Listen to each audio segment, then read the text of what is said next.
I can't even like put my lip around this when I eat it. So I have to eat it like this. This is me trying to put my lip on it.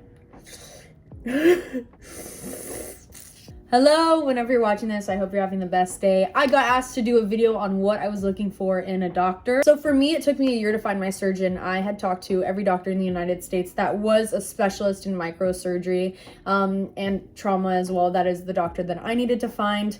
A lot of the doctors in the community know each other. A lot of them talk to each other even if they're out of state. They're always in network with one another. And so for me personally, I wanted a doctor, and I kept telling my mom and I kept telling Chloe and my family, I was saying I want someone that's really artistic. I wanted them to think outside the box, and also I really wanted them to understand me and hear from me and just take any suggestion that I had under consideration. And a lot of the doctors that I talked to prior to meeting my doctor shut them down immediately.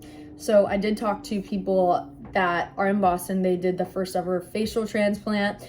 I was considering maybe wanting to do a lip transplant. Unfortunately, the only problem with that is when you get a lip transplant, your body rejects it. When your body rejects it, you have to take pills, and those pills are what keeps basically your body from not rejecting that piece of skin. I would be waking up every morning having to take a handful of pills, and basically one pill would help my liver, but then that liver pill would kill this and kill this, and the pills that you would be taking actually kill you from the inside out. So automatically I was like, absolutely not, there has to be another way. So how I found my surgeon was my brother's girlfriend's dad works for Johnson & Johnson. He actually got me in contact with the guy that does Operation Smile. He actually retired, but his son was still in the reconstruction and plastic surgery, so he actually recommended me to Dr. Doe.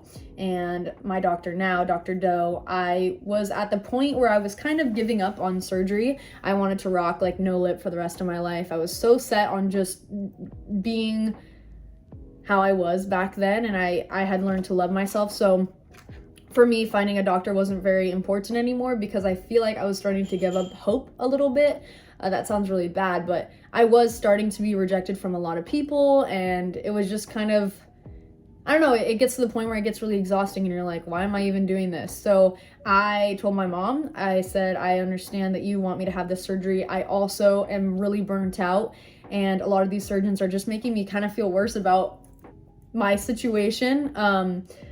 So I just told her, like, I don't want to have the surgery anymore. And she sat me down and she said, Brooklyn, I've been talking to a surgeon for 6 months now. I really want you to meet him. If you don't like him, you don't have to get the surgery. But please, please, please just give this, like, one doctor just an opportunity. And that was Dr. Doe.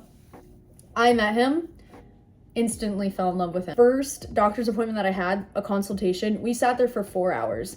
Every question that I had, he's like, already thought about that, but I can't do it because of this, this, and this. He gave me reasons, he gave me answers. He had such a heart and compassion, and he really, really, truly took the time to just hear me and understand me and talk to my mom and talk to Chloe, and he just made me feel so confident. Like, I left that first doctor's appointment and all the doctor's appointments that I have now up to now with him, I leave feeling like so good about myself. Like, it is unreal how happy he makes me feel, how confident he makes me feel. I have not had one surgery where I'm like, oh, I hate the way that I look. Like, he's just given me so much reassurance, and he's shown me so much of his dedication and hard work that I'm so excited to be his patient.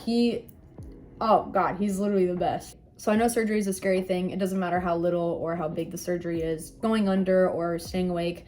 Surgeries are scary. So you want to make sure, at least for me, that you trust the surgeon, like that you guys are communicating. He's telling you exactly what he's doing.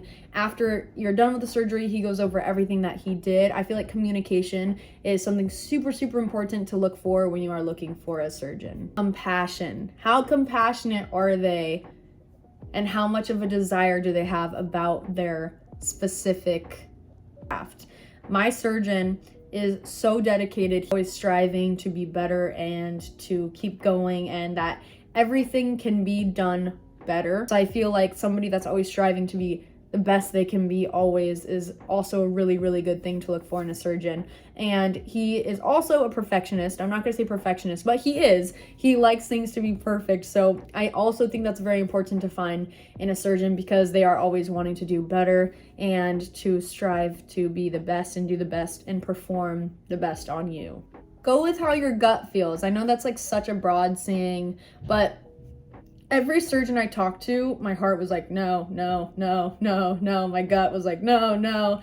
I met my surgeon and like all that guard was like taken down, and I was like, wow, like this is the guy. I felt like I had known him. He listened to everything that I suggested, and I had a list of things that I wanted to ask him, and he gave me answers right off the bat. A lot of the surgeons I talked to prior were like, let me get back to you on that question. Whereas Dr. Doe was like, this is the answer, this is the answer, this is the answer. So he was just, I could tell that he knew what he was talking about.